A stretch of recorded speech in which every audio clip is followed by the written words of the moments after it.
ամեն ինչ անհամաչափ էր։ Այս մայքեն սենց արեց ու վրան գրած էր բան ոստիկան ու քացով արված էր փորի։ Ծեծեցին ընթացքում տանելու ընթացքում։ Աղին։ Շատ տոտու ձևով էին ոստիկանները տանում։ Մեզ մոտեցավ մի հատ ուրիշ կարմիր բերետավոր ու հարվածեց վզից։ Սկսեցին արդեն ինձ հարվածել եւ փորձել բերման ենթարկել։ Թող ասում եմ, ես իմ գործն եմ անում։ Իրենք նպատակ ունեն այնպես անել, որպեսզի այդ ամբողջը ծածկա տպոս լինի, ոչ ոք չի իմանա, բայց 21-րդ դարում է այդ անհնար է։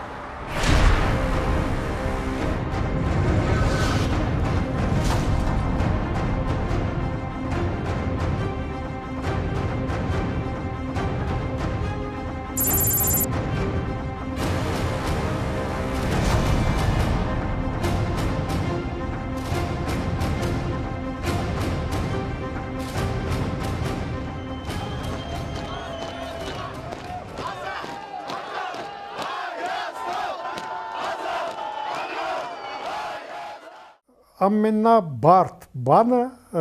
աշխարհիս մեջ դա համարժեք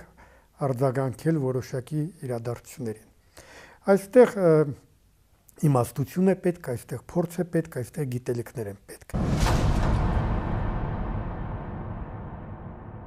Ամսի 23-ին ինչ տեղի ունեցավ։ Ցուցարարները շարժվեցին Երթով Բաղրամյան պողոտա, ոստիկանները փակեցին Բաղրամյան պողոտան եւ նրանց ոստիկանները փակեցին, ոչ թե ցուցարարները, սկսենք դրանից։ Այնուհետեւ գիշերը, երբ որ հավաքը ամենասակավաթիվն էր սպասվում, ոստիկանները դիմեցին ուժի եւ ցրեցին այդ հավաքը։ Ոստիկանությունը հավաքի մասնակիցների երթը դեպի նախագահական նստավայր կասեցրեց, պատճառաբանելով, որ հավաքի մասնակիցների գործողությունները հենց հավաքն ինքնին կարող է սպառնալ Հայաստանի Հանրապետության նախագահի նստավայրի եւ դրա գործունեությանը։ Ինչպես գիտենք, հավաքների ազատության մասին օրենքում կան առանձնացված որոշակի օբյեկտներ, որոնցից հավաքը պետք է իրականացվի ողջամիտ հեռավորության վրա։ Այն հեռավորությունը ու այն հատվածը, որտեղ կասեցվել է հավաքի մասնակիցների երթը, բավականին հեռու էր նախագահի նստավայրից եւ որակել դա որպես այնպիսի հեռավորություն, որից անցնելն արդեն կսպառնար տվյալ պետական մարմնի բնականon գործունեությանը շատ դժվար է։ Ոստիկանության աշխատանքները համաչափ էին, թողել կենտրոնական փողոցը եւս մի օր փակ վիճակում, դա այլոց իրավունքների ոտնահարում է։ Եթե մենք ուզում ենք օրինական ճանապարհով, եթե մենք ուզում ենք օրինականություն հաստատել, անօրինական ճանապարհով դա պետք է չանենք։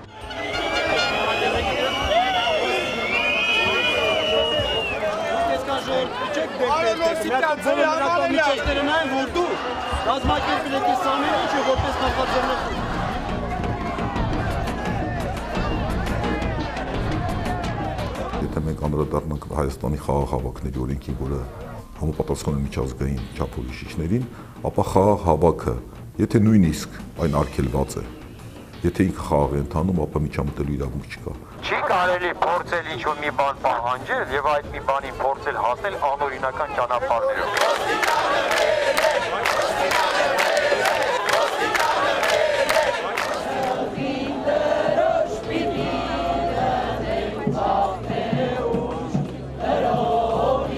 Երեկոյան ժամը 7-ից մինչև քիչրերը ժամը 5-ը այնտեղ ենք եղել։ Հա եղել են լարվածության պահեր, բայց երբեք այդպիսի ագրեսիվ փոխհարաբերություններ չեն եղել։ Շատ զարմացա, որ այդպես ագրեսիվ դուրս բրծան մանավանդ քաղաքացիական հակոստովները, որ իրաց էլ գիտեինք,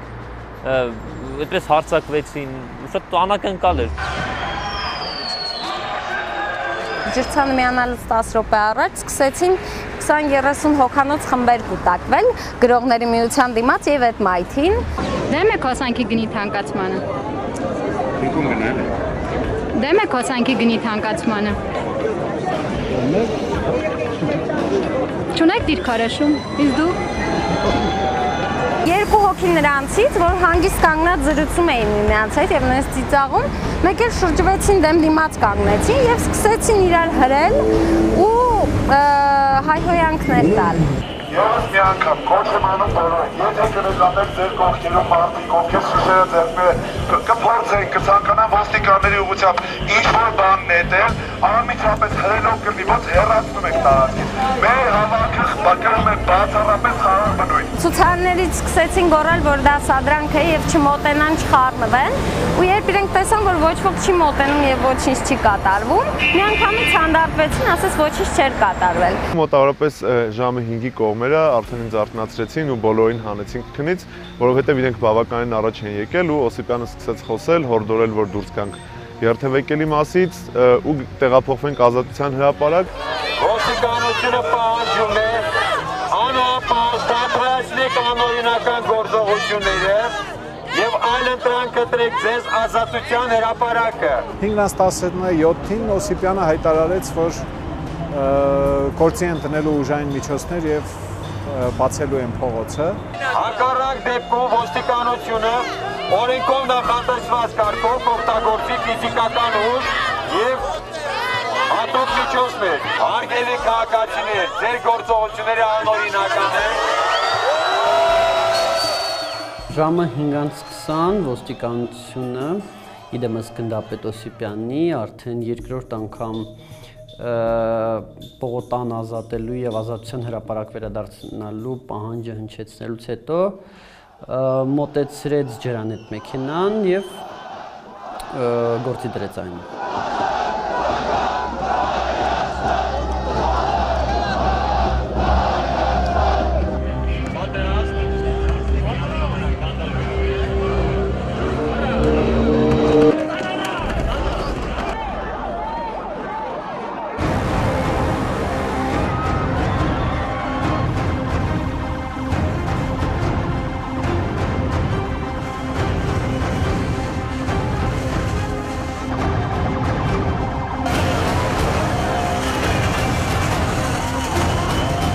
Ջրցան մեքենայի վարորդը որոշեց, որ իմ վրա ինքը պետք է պահի 10 վայրկյանից ավել ու իմ կարծիքով հասկանալով դրա հզորությունը, հասկանալի է, ես ուղղակի պրտում էի։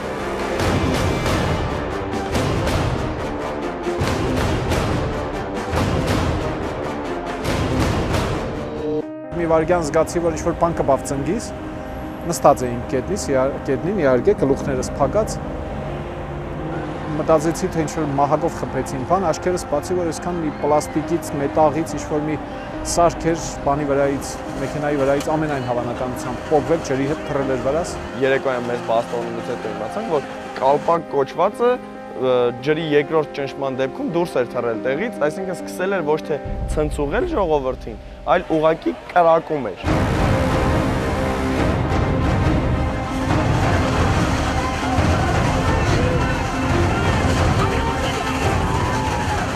Ջրցանի հարվածից հետո մոտ 3 մետր հեռավորության վրա թռա եւ ընկա, ընկնելուց վնասվածք ստացա, հետագայում հիվանդանոցում նկարեցին եւ պարզվեց, որ աջ կողքս կոտրվել է։ Ուժեղացի շատ էլի, ասենք, որ պատկերացեք ձեռս դուրս ընկավ։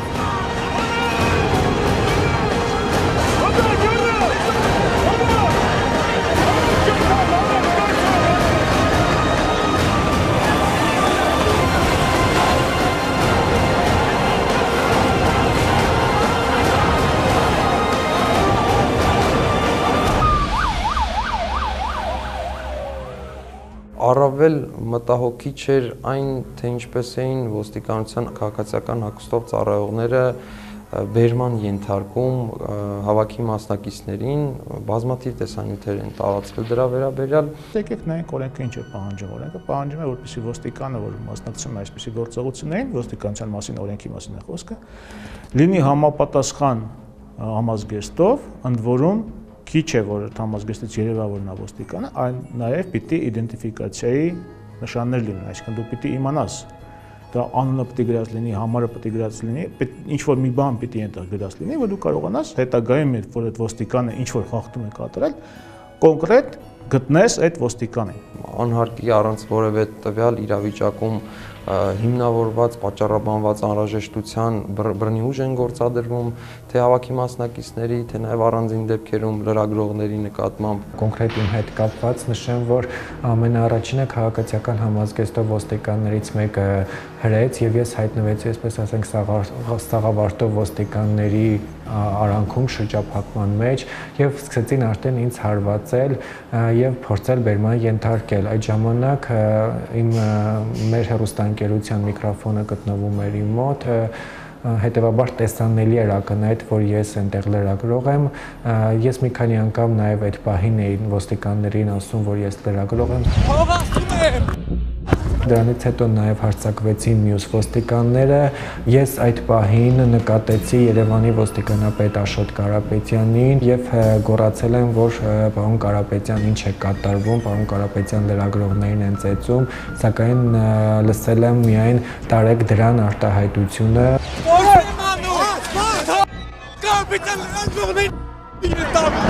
Ինձ մոտեցան երկու քաղաքացիական հագուստով մարդիկ, ովքեր անգամ այդ թև կապները չունեին, ու սկսեցին տանել։ Ուր ինչի որևէ հարցի չէին պատասխանում։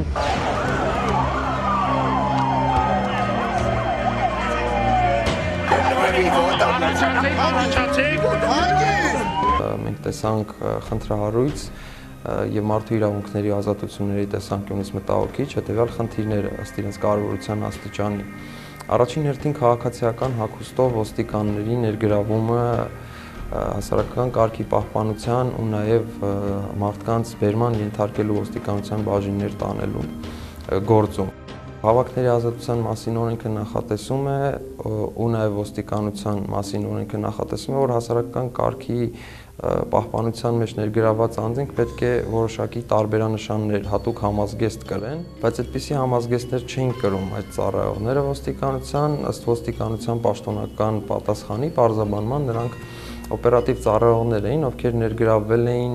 կոնկրետ այդ օրը հասարակական կարգի պահպանության գործողությունների։ Այսպիսի հնարավորություն իհարկե օրենքը տալիս է, բայց ինչպես հենց ոստիկանությունն ինքը նշել է նաև ու ընդունել է այդ հանգամանքը, բազմաթիվ դեպքերում, մի շարք դեպքերում ոստիկանության ծառայողները ոչ միայն չեն ունեցել համապատասխան համազգեստ, այլ նույնիսկ որևէ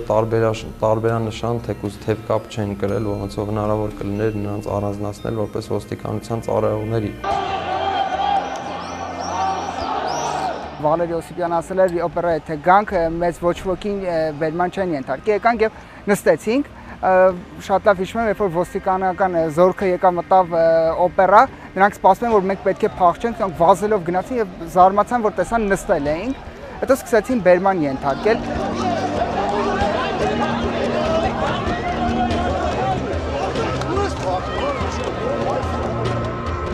Ինձ ահավոր վատ էի զգում ու ընկերներիցս մեկը եկավ ինձ օգնության, խնդրեց ոստիկանին, խնդրեց, որ ուղղակի նայի դեմքիս գույնին ու ոստիկանը որոշեց, որ թույլ տա իմ ընկերն ինձ օգնություն ցույց տա։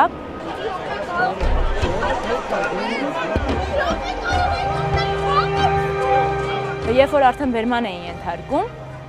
այն ոստիկանը, ով ինձ շակերտավոր թույլ էր տվել, որ ես իմ սեփական ոտքով գնամ տուն, չասեմ, ինչ վիրավորական բառ ասեց, ու ասեց գցեք սրան շենգավիթ, ես դեռ հարցերը հետո կլուծեմ։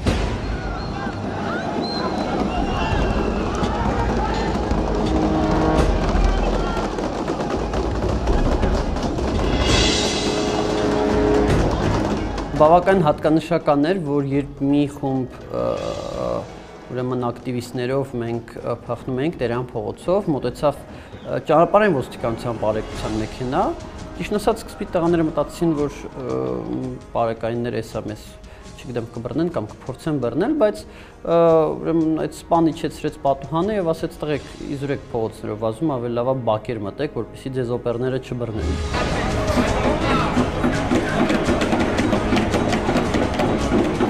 Այլ ելք չունեինք, քան օգնություն խնդրեինք բնակիչներից, բարձրացանք վերջի հարկ,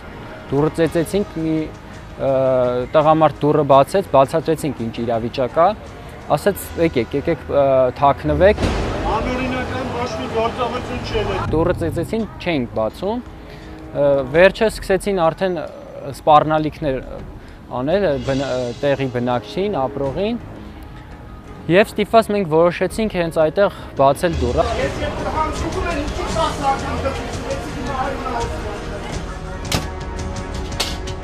Նաև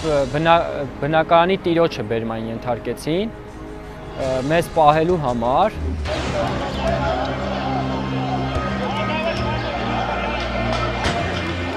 Ժողովուրդ ջան,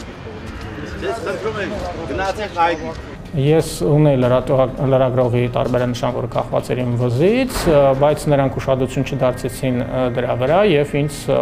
առանց որևէ բացատրություն տալու եւ առանց որևէ հիմնավորումներ բերելու ինձ ստիպեցին իջնել մինչև Հյուսիսային պողոտայի եւ Տերյանի խաչմերուկ։ Այդ հատվածը հասնելուց հետո ինձ տապալեցին գետնի վրա եւ սկսեցին ոտքով հարվածել։ Դրանից հետո ինձ մոտեցավ ոստիկան, որը օգնեց ինձ վեր կանալ, պոկեց ոնց որ նրանցից, օգնեց նստել այդ տարածքում ինչ որտեղ, տեսավ արդեն որ լրագրող եմ, հարցրեց ոնց եմ ես ինձ զգում։ Պետք է արդյոք կանչել բժիշկ եւ այլն, ես ասացի որ այս բան ոչ մի բան բժիշկ կանչելու պահանջ չկա, պահանջարկ չկա, նա ներողություն խնդրեց իր անունից եւ իր գործընկերների անունից, ասաց որ չի կարծում որ այդ ամենը այդպիսի ընթացք պիտի ստանար։ Կայքերում տեսա վիդեո մատերիալ, որ արել Ազատություն ռադիոկայանը, որտեղ շատ հստակ երևում է թե ինչպես են մեր աշխատող Հայկ Բադալյանին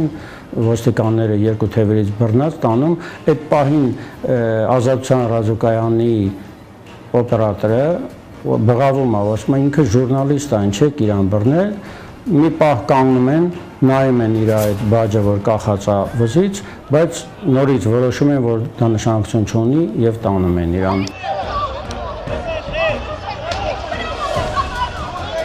Փորձել էր պահել չիպը, բայց իրան ամբողջ խուզարկելով տեսել էին, որ ապարատի մեջ չիպ չկա, հստակ նորից ման էին եկել, որ անպայման չիպը գտնեն։ Չիպը գտնելուց հետո նոր հանգստացել էին։ Այսինքն իրանց խնդիրն էր, որ վերացնեն այդ մատերիալը, բայց նորից եմ կրկնում, չեմ հասկանում ոնց կարող էին 100% վերացնել։ Ինչ որ մատերիալներ խնդրեմ դուրս է եկել, բոլորն նկարել են։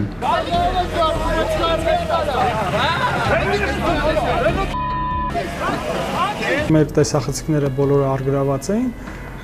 կամ ջարդված։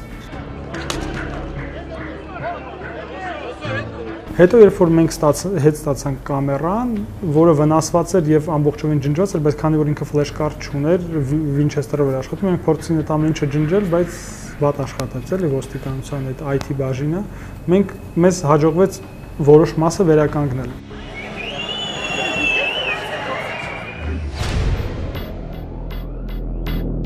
Հունիսի 23-ի իրադարձությունները այնուամենայնիվ աննախադեպ էին լրագրողների նկատմամբ ֆիզիկական բռնություններով, խոչընդոտումներով, բացի դա բազմաթիվ լրագրողներ մեր տվյալներով 13-ը նաև բերման են ենթարկվել, խոչընդոտվել է աշխատանքները եւ օպերատորների եւ լրագրողների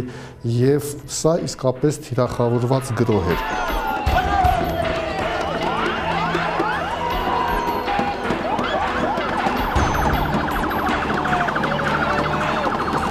Տեսեք,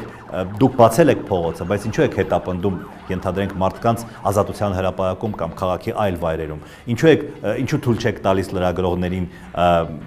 լրագրողներին նկարանել, ինչու եք առևանգում, չգիտեմ, արգրավում։ Նրանք ցույց տվեցին բազմաթիվ ապօրինություններ։ Ոստիկանության պատճառաբանությունը այն պարզաբանումը, որ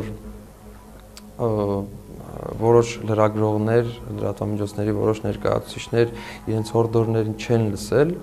հերու կանգնել, որոշակի տարածություն պահպանել հավաքի վայրից, այնքան էլ համոզիչ չէ, ինչ պատճառով, որ լրագրողները պետք է իրենց մասնագիտական պարտքը կատարեն։ Ու այդ ընթացքում իրենց անվտանգությունն ապահովելու խնդիրը հենց նույն ոստիկանությանն է։ Եթե արդեն իրավական գնահատական տանք, դա ուղղակի ես խուսափում եմ միշտ պիտակավորումներ անել, բայց դա ուղղակի վայրենություն բառից ավելի չի կարելի ասել, որովհետև այդտեղ համաչափություն բառը շատ մեղմ կլինի։ Իմ ենթականները, եթե ինչ որտեղ կոպիտ են եղել, ճիշտ չեն եղել, բոլորից եմ ներողություն խնդրում։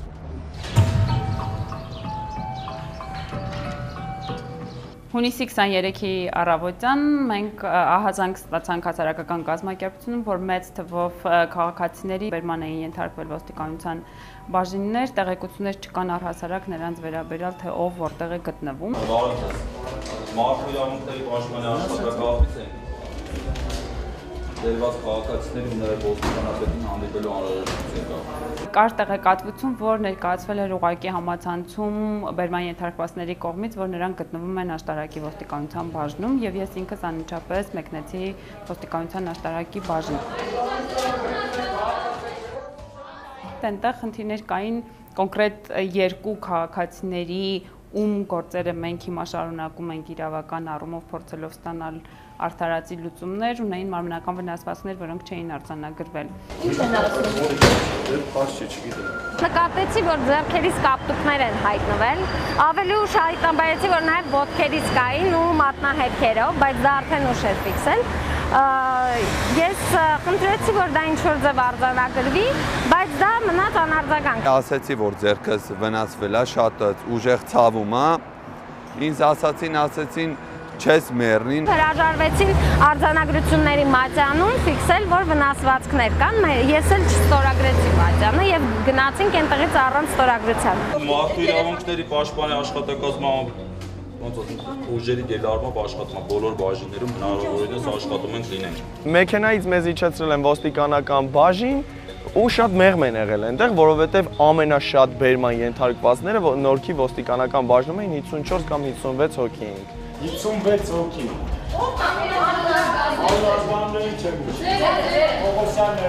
Մեզ մեր իրավունքները չէին բացատրում, որ դու իրավունք ունես հրաժարվես, չգիտեմ, թուղթ ստորագրելուց կամ անազգանուն ասած, օրինակ պետք է անալիզ հանձնես։ Նարկոդիսպանսերում երբ իմ հերթը հասավ, ասի հրաժարվում եմ ես անալիզներ տալուց, բժշկուհին թե բա իրավունք ունի, ոստիկանը թե ոնց թե իրավունք ունի, ես իշպան է, բժշկուհին խառնվեց իր արփան, ասի դե զանգի պետի դնգեր, զանգի իմացի որ իրավունք ունեմ, զանգեց իմացավ ու զարմացավ։ Ջրի մեքենա ապարատը դրած էր, ասում ենք ջուր խմենք, ասում էին չէ, պետքա պետին հարցնենք։ Ինձ տարան Էրեբուն ու ոստիկանություն։ Ոստիկանությունում շատ ավելի նորմալ էին վերաբերվում։ Անգամ երբ հեռախոսներս վերցրել էին, առաջարկեցին, եթե ուզում ես զանգի, եթե սոված չես, ինչ-որ սենց մարդկային վերաբերմունք էր։ Տարբեր մարդիկ տարբեր տեղեր էին ուզում ասպիրին, փան գլխացավի, ճարեցին, բերեցին, երևի հեշտ ճարվող էին, ես իմ տեղը ուզեցի, ասին հոստեղ տեղատուն չէ, ձեզ համար բան։ Ավելի ուշ արդեն ցերեկը 12-ի թե 1-ի կողմ եկան մարդու իրավունքների պաշտպանի արագ արձագանքման խումբը, այս նույն խնդիրները իրենց ներկայացրեցի, իրենք տեղը կտան բերեցին անմիջապես։ Արդեն 8-րդ ժամը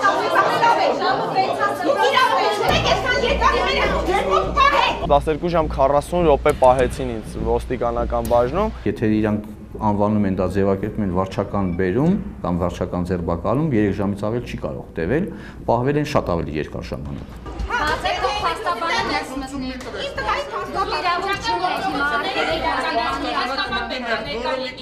Շատ լավ, սպասում ենք, որպեսզի ցույցակ ներս մտնենք։ Ոստիկանությունն իր գործողությունները թե հավաքացրելը, թե նաև հավաքի մասնակիցներին ոստիկանության բաժիններ տանելը պատճառաբանում էր խուլիգանության կատարման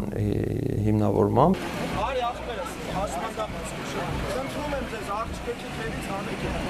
Ի սկզբանե խուլիգանության համար հավաքի մասնակիցներին բերման ենթարկելը պետք է պատճառաբանված լիներ կոնկրետ այնպիսի հանգամանքներով, որոնք ստիպել են ոստիկանությանը մտածել, որ հավաքի մասնակիցների գործողությունները հենց ուղղված են հասարակության նկատմամբ բացահայտ անհարգալից վերաբերմունք դրսևորելուն։ Բայց մենք բոլորս գիտենք, որ այդպիսի որևէ հիմնավորում կամ այդպիսի մտահոգություն ոստիկանությունը պաշտոնապես չի արտահայտել։ Ամսի 23-ի դեպքերը ստվեր գցեցին Հայաստանի ոստիկանության ուժային կառույցների վրա։ Մենք միջազգային կազմակերպությունների գնահատականներում հաստատ նահանջ ենք ունենալու, ես դրանում չեմ կասկածում։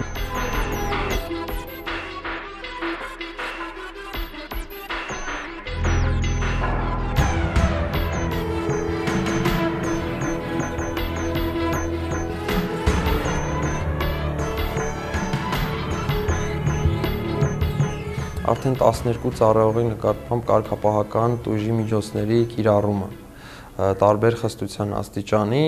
սա ինչ է նշանակում, սա պարզապես նշանակում է, որ այդ ծառայողների գործողություններում հենց ոստիկանությունն ինքը արդեն իսկ տեսել է այդ իրավախախտման, կարգապահական իրավախախտման կազմը։ Մենք մեր մեջ կամ կգտնենք մեր թերությունները, կամ մեր մեջ թերացած մարդկանց, կամ այն մարդկանց, ովքեր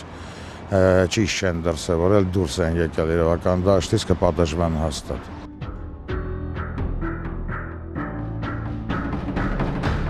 Ոստիկանության աշխատանքներից ես զգոհ եմ, որ չունենք մենք լուրջ վնասվածքներ, չունենք արյուն partիրոջ։ Հունիսի 22-ի 23-ի գործողությունները, եթե գնահատելու լինենք ընդհանրապես իրավապաշտպան գործունեության տեսանկյունից կամ որպես հետքայլ իրավական համակարգում մարդու իրավունքների բնագավառում, ընդհանուր առմամբ իհարկե դա մտահոգիչ է, բայց որպեսզի ասենք, որ դա հետքայլ է, մենք պետք է մեր առջև ունենանք նաև ոստիկանության հետագա նմանատիպ գործելավոճը, բայց մինչդեռ մենք 23-ին հաջորդած օրերին տեսանք ու նկատեցինք ու նաև մենք եւս արձանագրեցինք տեղում ոստիկանության գործողության ու գործելավոճի փոփոխությունը դեպի դրականը։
Երբ դիտում էի այդ կադրերը,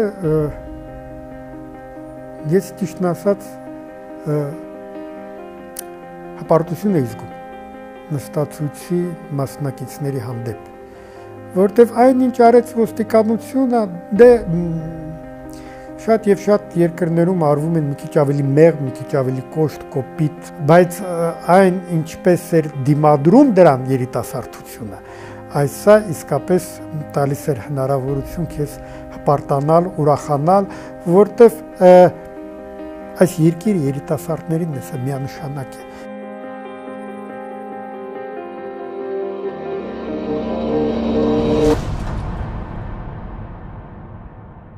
Մենք կզգանք մեզ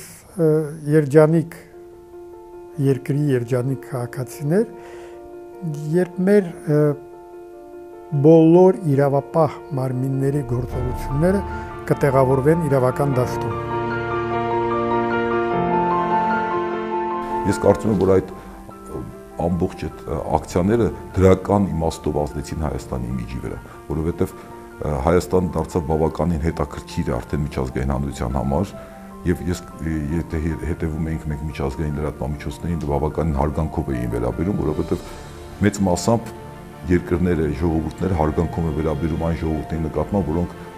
դեռևս ուժ ունեմ պայքարելու։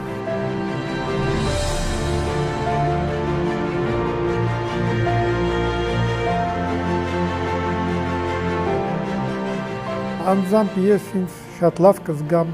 ոչ այն ժամանակ, երբ կպատժվեն այս 12 կամ 200 ոստիկանը։ Ես ինձ շատ լավ կզգամ, եթե նման դեպքեր այլևս չկրկնվեն։ Եթե մեր ոստիկանները սրանից հետո գործեն միայն եւ միայն իրավական դաշտում, առանց բռնությունների, ոչ թելադրված, առանց հայհոյանքի, առանց դաժանության եւ առանց լկտիության։